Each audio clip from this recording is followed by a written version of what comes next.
संविधान की भावना ही खत्म की है। कल ये संविधान को हटा के मनुस्मृति भी ला सकते हैं। ये मगरूर प्रधानमंत्री जो है अभी 2 दिन पहले रो रहा था गंगा की गोद में जाकर के।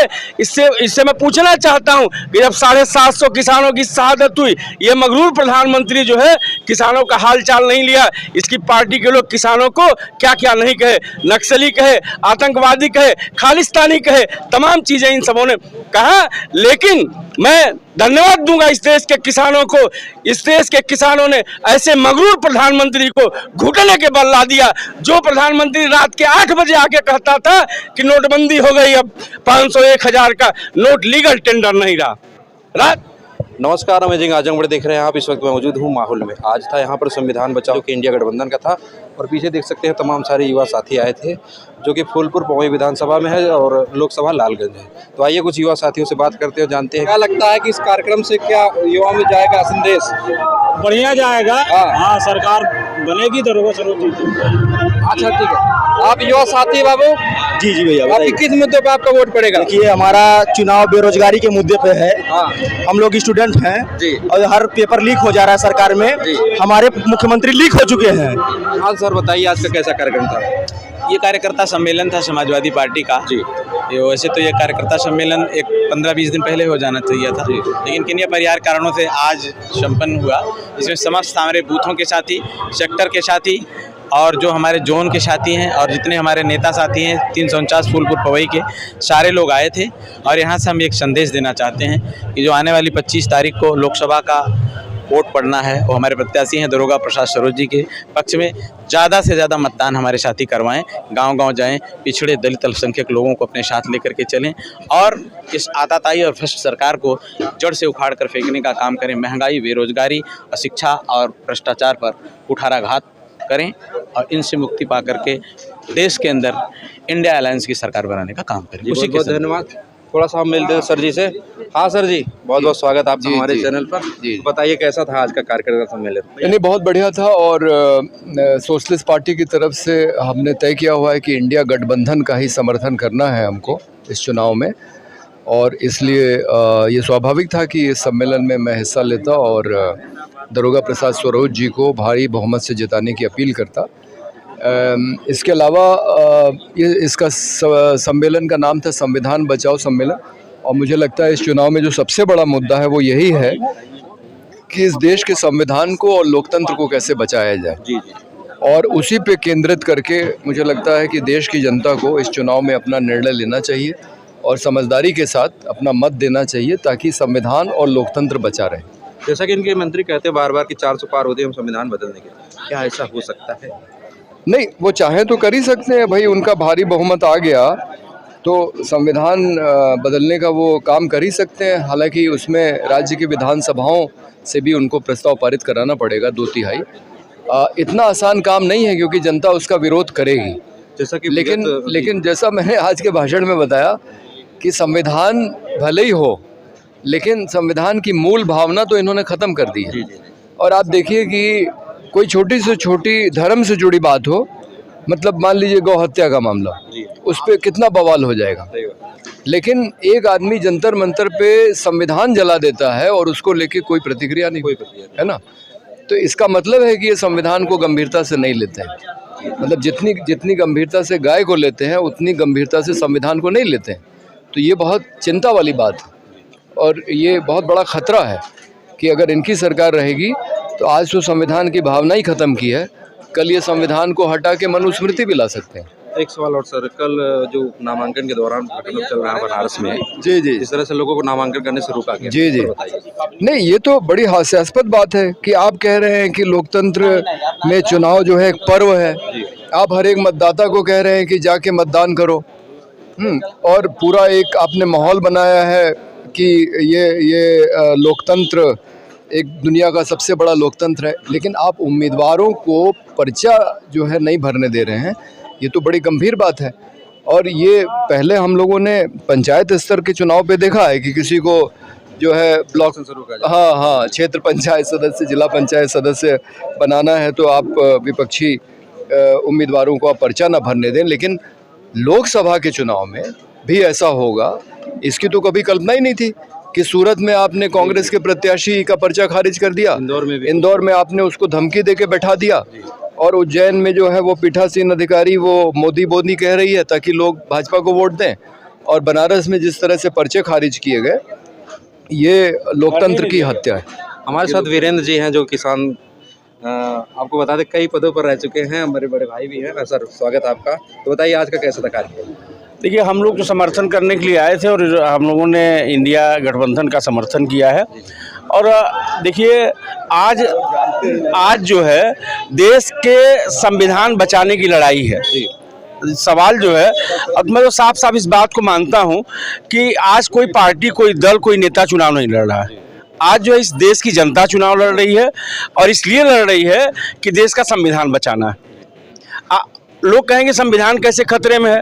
मैं उदाहरण के साथ बता रहा हूं कि जब इस देश में तालाबंदी हुई, लॉकडाउन हुआ और इस देश की जीडीपी -21.5 पे चली गई, उस समय खेती की जीडीपी धन 3.5 थी। इस देश के उद्योगपतियों को लगा, अडानी अंबानी को लगा कि हमने पूरी चीज़ों पे कब्जा कर लिया, लेकिन खेती किसानी एक ऐसा सेक्टर है बचा हुआ है जिस पे हम कब्जा नहीं कर पाए, इस पे हमको कब्जा करना है। इसलिए जो है इन लोगों ने पार्लियामेंट बंद रहते अध्यादेश लाया। वो अध्यादेश लाने की ज़रूरत क्या थी कि 3 काले कानून लाए गए और खेती किसानी को हड़पने के लिए ये 3 काला कानून लाया गया। और ये उदाहरण है कि 12-13 महीने तक दिल्ली के बॉर्डर पे किसान हजारों की संख्या में वहां जाके आंदोलन किया। 750 किसानों ने शहादत दी है। आज वो किसान आंदोलन भी भाजपा के खिलाफ है।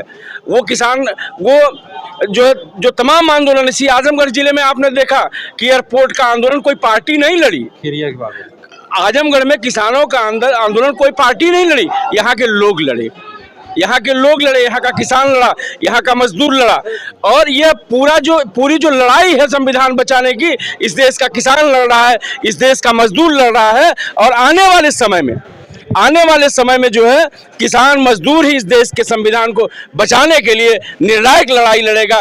पहला, दूसरा, तीसरा चरण भी तय है। भारतीय जनता पार्टी एक तरफ से हारती हुई आ रही है, और ये जो अगला फेज का 2-3 फेज का चुनाव है, जिसमें प्रधानमंत्री, जिसको मैं मगरूर प्रधानमंत्री कहता हूँ, ये मगरूर प्रधानमंत्री जो है अभी 2 दिन पहले रो रहा था गंगा की गोंद में जाकर के। इससे मैं पूछना चाहता हूँ कि जब 750 किसानों की शहादत हुई, ये मगरूर प्रधानमंत्री जो है किसानों का हाल चाल नहीं लिया। इसकी पार्टी के लोग किसानों को क्या क्या नहीं कहे, नक्सली कहे, आतंकवादी कहे, खालिस्तानी कहे, तमाम चीजें इन सबों ने कहा। लेकिन मैं धन्यवाद दूंगा इस देश के किसानों को। इस देश के किसानों ने ऐसे मगरूर प्रधानमंत्री को घुटने के बल ला दिया। जो प्रधानमंत्री रात के 8 बजे आके कहता था कि नोटबंदी हो गई, अब 500-1000 का नोट लीगल टेंडर नहीं रहा, रात के 12 बजे आता है, कहता है कि जीएसटी लग गई, और दूध से लेकर के खाने पीने की वस्तुओं पे जो जीएसटी लगी, ये किसने रात के 12 बजे लगा दिया। लेकिन किसान आंदोलन की ताकत ने इस मगरूर प्रधानमंत्री को घुटने के बल ला दिया, और सुबह आकर के 9 बजे जनता की अदालत में कहा, हाथ जोड़ लिया कि आप अन्नदाता हो, हम आपसे माफी मांगते हैं। हम आपकी बात को समझ नहीं पाए, हम आपको समझ नहीं पाए, हम आपकी बात को नहीं समझ पाए, हम किसानों को समझ नहीं पाए। इस मुल्क का वैसा प्रधानमंत्री जो किसानों की बात ना समझता हो, इस मुल्क का वो प्रधानमंत्री जो छात्रों की बात ना समझता हो, इस मुल्क का वो प्रधानमंत्री जो नौजवानों की बात ना समझता हो, ऐसे प्रधानमंत्री को प्रधानमंत्री रहने का कोई नैतिक अधिकार भी अब नहीं बनता है। इसलिए इस देश के किसानों ने, इस देश के मजदूरों ने ये तय किया है कि आने वाला जो 4 जून है वो संविधान बचाने के लिए, इस मुल्क में जो महापर्व चल रहा है लोकतंत्र का, मुल्क बचाने के लिए, संविधान बचाने के लोग मतदान करने जा रहे हैं और भारतीय जनता पार्टी को सत्ता से बाहर करने जा रहे हैं। आज ये जो 400 पार की बात कर रहे हैं, मैं आपके चैनल पे कहना चाहता हूं भारतीय जनता पार्टी 150 भी पार करने नहीं जा रही। इसी के साथ आपके चैनल के सभी दर्शकों को धन्यवाद, बधाई, जिंदाबाद। धन्यवाद सर। हाँ सर, बताइए क्या कह रहे थे आप जो कह रहे थे कि संविधान बचाओ सम्मेलन की आवश्यकता क्यों पड़ी। और संविधान बचाओ सम्मेलन की आवश्यकता इसलिए पड़ी ये देश में लिटमस टेस्ट हो रहा है। जो इंदौर में हुआ, जो सूरत में हुआ, ये निर्विरोध जो सांसद चुने जा रहे हैं, ये देश के सामने लिटमस टेस्ट हो रहा है कि इसका जनता में कितना विरोध हो रहा है। आने वाले दिनों में यही होने जा रहा है। इसलिए देश में संविधान बचाओ सम्मेलन की आवश्यकता पड़ी और संविधान बचाना है और इस देश को लोकतंत्र में बचाना है। इसलिए आप सभी से निवेदन है, अनुरोध है कि आप लोग भी इस लोकतंत्र के महापर्व को, जिसमें संविधान बचाओ सम्मेलन करने की आवश्यकता पड़ी, संविधान बचाओ सम्मेलन को सफल बनाए।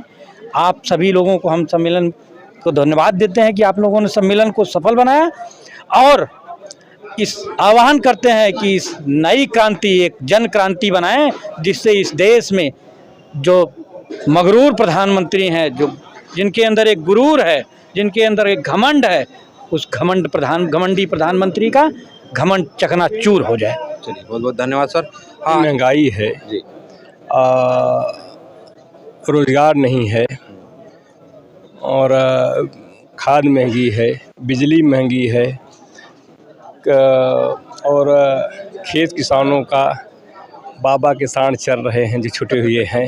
वो तो बात सही है। और अभी जौनपुर में एक पत्रकार की हत्या की जाती है, बाबा का बुलडोजर नहीं पहुंचा वहाँ तक। बाबा कहते हैं कि अगले चौराहे पर हमारा बुलडोजर मिलेगा और पत्रकार की हत्या हो जाती है, बाबा का बुलडोजर दिखाई नहीं देता है। और क्या कहा जाए, पेपर लीक 11 पेपर इस यूपी में लीक हुए हैं। तो सरकार हर जगह से फेल है बाबा की, सेंटर की और प्रदेश दोनों गवर्नमेंटें फेल हैं। अब क्यों डबल इंजन की सरकार नहीं चल पा रही? कहाँ चल रही है डबल इंजन की सरकार? बाबा कहते हैं कि अपराधी अपराध करेगा तो अगले चौराहे पे हमारा बुलडोजर खड़ा रहेगा, पत्रकार की हत्या हो जाती है, बाबा का बुलडोजर नहीं दिखता कहाँ है, तो कहाँ सुरक्षा है, किसकी सुरक्षा है? चलिए, बाबा जो है जानने वाले हैं और वो तो मोदी जी कहते थे हम तो झोला लेकर के आए हैं, तो हमारा क्या हम चले जाएंगे? तो फकीर है, झोला उठा के हाँ, चल तो फकीर 4 तारीख को इनका झोला उठ जाएगा, चले जाएंगे। तो चलिए अभी और साथियों से बात करते हैं, तो इस वीडियो में कंटिन्यू बने रहिए।